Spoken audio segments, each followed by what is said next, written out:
One of the reasons so many papers get rejected is because they simply don't follow the rules. Now, whether you're writing in STEM or for academic purposes or even engineering specifications, there are rules. So in this video, I'm going to be talking to you about the purpose of writing, the rules for style and referencing, and some common conventions with regards to tenses and grammar. Now, if you're having trouble writing, it is probably because it is hard, not because you're unusually dense. It's hard because it's an act of translation, not simply of the world into the word, but our thoughts about the ordering of the world. That comes from Thompson and Kaimler in 2013. First question you have to ask yourself is, why are you doing this? Your answer will determine your choice of journal, for example. The most important lesson to learn is that a thesis or a proposal is not a publication paper. The tone is different, the audience is different, the purpose is different. I see so many papers that I review that are clearly a cut and paste from an existing thesis. That doesn't work. The best way to write good papers is to read good papers. And finally, you have to know the rules. So the purpose of writing, if you think about the difference between a proposal, a thesis, a conference paper, and a journal article, the first thing you have to realize is that in a proposal, you are trying to convince your moderators, examiners, the people who are going to approve it, that you are capable of conducting postgraduate research. So the language is different. You use future tenses. You're cautious. When you actually write the thesis, you are trying to prove that you meet the requirements of the qualification. Again, the language and style are different. You're modest. You do a very problem-specific literature review, detailed methods, detailed findings, etc. Because for the proposal and the thesis, the audience is academics or external moderators, and the rules are governed by the South African Qualifications Authority level descriptors and your institutional style rules. Now, when you want to talk about writing an article, whether it be for a conference or a journal, here the purpose is to convince your audience that you have something to contribute. And it's either an approach, a comprehensive literature review, which justifies why you actually want to look at something else. It's either because what you have to contribute is your findings or the implications of your findings. So here, your language and style are entirely different. Very brief context and literature review, unless it is in fact a literature review paper that you're writing. And you need to zoom into the focus of your paper fairly quickly. Now, your audience in this case are peer experts in your field and possibly even beyond your field. And the rules for this kind of writing are governed by the style guides, either of the conference itself or the actual journal you have selected. The best way to learn to write, in summary, is to read good papers, follow the rules, create a clear structure. You always start with notes, and you need to find a critical friend.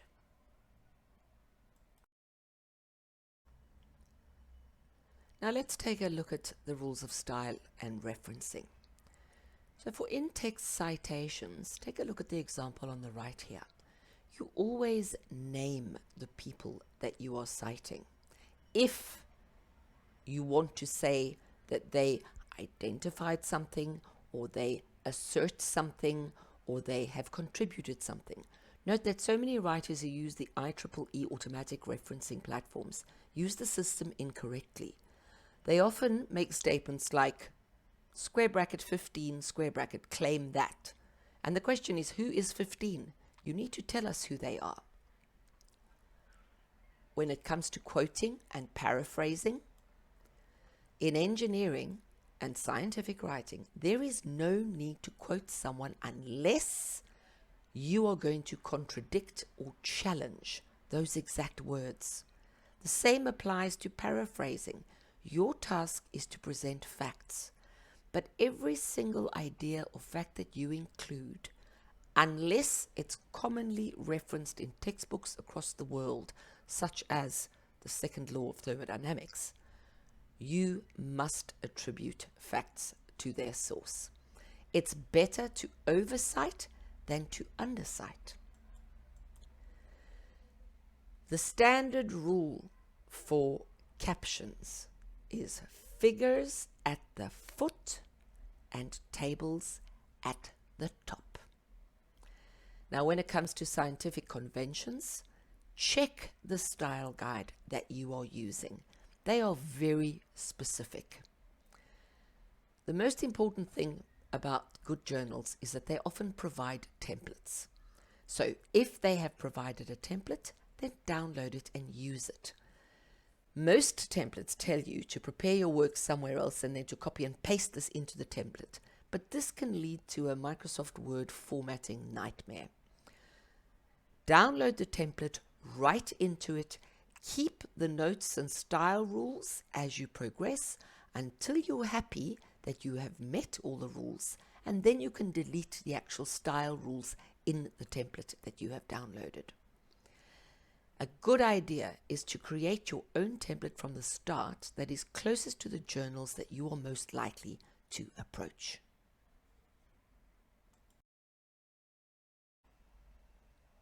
Now we get to my favorite part. Tenses play a very specific role in writing. Let's take a look at some of these. Okay, the simple present tense is for facts, things that are always true, things that are permanent, habits, what we call performative and stative verbs. Now, here is an example. Photovoltaics and wind power have similar land use characteristics, with impacts from materials for unit manufacture and disposal or recycling. Neither requires any further mining footprint. Both are characterized by the opportunity for dual use sites. Now that is what you're going to be using when you describe the territory in which you're writing, the facts about that territory.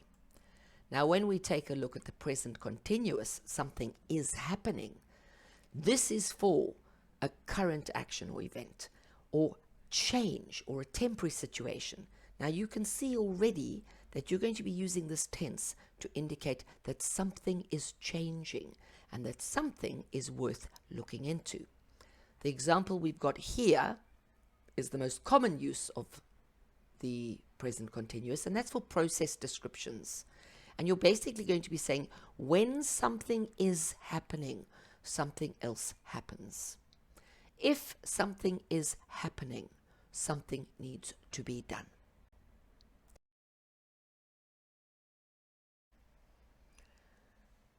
Now, the simple past is also a very important tense. It is simply to state that something happened at a specific time in the past, and we actually usually say when it happened. In this example that we have here, though, note that for an abstract where you are reporting on a methodology or your methods in relation to your findings, you're going to use the simple past, albeit in a passive voice. These were assessed, the indicators used to assess each were price, etc., etc. The costs, etc., were found to have a very wide range. The social impacts were assessed. Now that is entirely different from the present perfect, which is also about something that at this moment in time has an impact on the present or future. But it is something that comes from the past, but we don't mention when it actually happened. We're basically saying that something has happened. We use it for news all the time. We use it for all past events that affect the present. We use it to say since a period of time until now.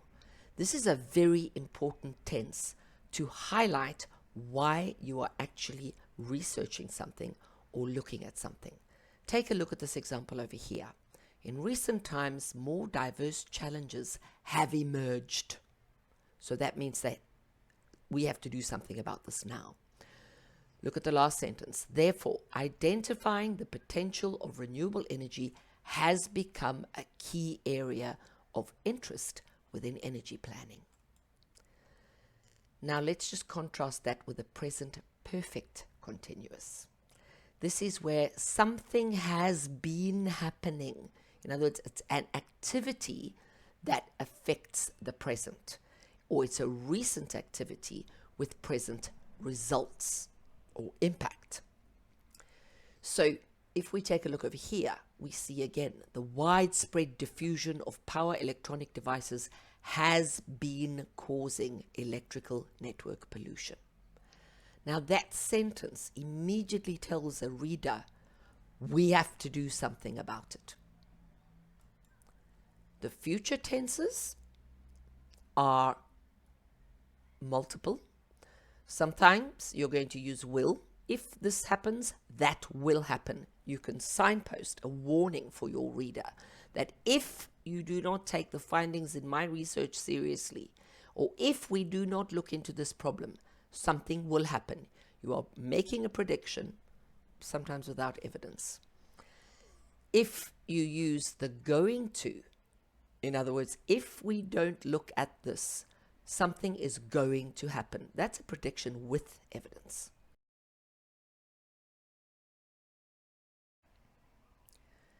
So here's an example of a piece of text using a number of these tenses very effectively.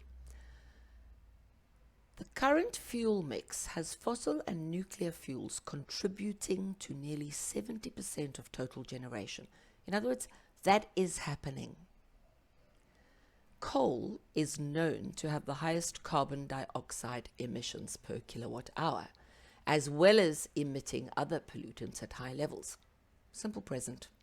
Still, it continues to dominate the market due to its low cost and high availability. Okay, all of that simple present because it's simple fact. If significant efforts are not made to reduce the amount of emissions produced, the number of coal-fired power stations will continue to rise, etc. There's the prediction, the future tense. Now, one thing you can try yourselves is take a look at your research map or your research area and try to construct one key sentence in each of these tenses. And basically, you should end up with a summary of your entire research. Right, let's just take a look at voice. Now, voice is about passive or active voice. As you know, that unless you specifically need to refer to yourself and your co-authors, you only use the passive voice. Take a look at the examples in some of the journals that you're looking at for what kind of voice they use. Here are very good examples in the description of the methodology and the conclusion of a particular paper where you can see examples of the passive voice. What was done, how it was done, what is presented, present, noted, what is presented in this paper, the results that are discussed, what is used, what is employed, and what is validated. That's a very interesting use. Please note. Okay, punctuation. For non-native English speakers, punctuation can often be a nightmare. And one of the reasons is that a comma in English fulfills a very specific purpose. And we're going to take a look at this in a moment. But the standard rules are be consistent, check the rules in the style guide, and read good papers. Now here is a breakdown of some of the common connectives. In other words, things that connect subjects and predicates to other subjects and predicates. Pause on this video for a moment and look at the way in which we structure these. And that when you are structuring, in some of these cases, the comma is used in different ways. Now, the last thing I want to talk about is relative clauses, because this is where the comma can play a fundamental role. If we have a clause which gives us extra information, we use commas. Look at the first example. Copper, which has been in use for 10,000 years, is 100% recyclable. Okay? That which has been in use for 10,000 years is extra information. So you separate it out with commas, because the main sentence is actually copper is 100% recyclable. Look at the alternative. When you are using a clause to define what you're talking about, you do not use commas. Copper, which has been combined with tin or zinc, is called a copper alloy. It's actually better to look at the second example here. On the left-hand side, we have extra information. The minister, capital, stated that science and technology are critical tools. We are assuming that we all know which minister you mean. We're giving you extra information. He is concerned, or she is concerned, about the shortage of professionals in engineering. That's extra information that you've inserted into the middle of the main sentence, so it uses commas. However, on the right-hand side, we don't know which minister we're talking about. So we're going to define which minister by using a relative clause and no commas. The minister who is responsible for science and technology is trying to implement solutions to the shortage of our engineering professionals. We needed that extra information to define who we mean, so there are no commas.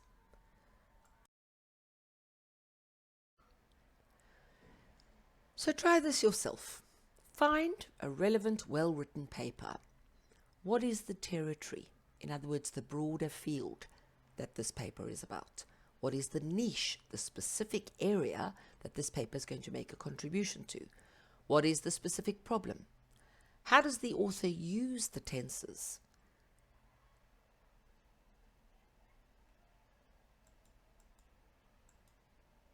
Okay, as a summary, let's just have a look at your bigger picture. You have started with a problem definition and a research question, and you've elaborated on all the key features in a mind map, which has then become your research map. You have looked at all those key features and the various permutations through a Google Scholar or other literature database. You have created your own database with notes about every single paper that you have read that is relevant. And all those relevant papers you've downloaded, you've classified and coded and written annotations. And you have now set up a working doc, the document in which you have summary notes in bullet form. You can copy and paste relevant elements from some of the other literature you've looked at, along with where it comes from, and you've started coding and grouping these things. You have set up a summary research progress template or research progress document so that you can at all times see and remember the bigger picture. This also helps your supervisor. You have an offline thesis or paper template in which you start to flesh out paragraphs in relation to those bullet points. And when you have something that you feel is worth reading, you are going to review what you've written with a critical friend. A very good way to start, of course, with all your writing, is to start with the sentence per tense exercise, which can give you a summary overview of all the key elements in your research. Then you can move on to a normal abstract, could be 150 words or 300 words, and believe me, you're going to have to be able to summarize your research into 150 or 300 words. But then a good way into writing that actual paper is to start with an extended abstract. And there are many templates that are worth using. I suggest you download an IEEE conference extended abstract template and start to populate the key elements of your research in that way. Now, just as a matter of interest, what reviewers are actually interested in. Well, in technical writing, for a start, they want to see if there are any major technical flaws. What you have to be making is a contribution, a work that signifies a significant advance over previous work in the area, whether by the same authors or by others. The abstracts must have a clear description of what their results allowed that couldn't be done previously and why this is significant. Another point that reviewers make is that you're not citing relevant work in the area.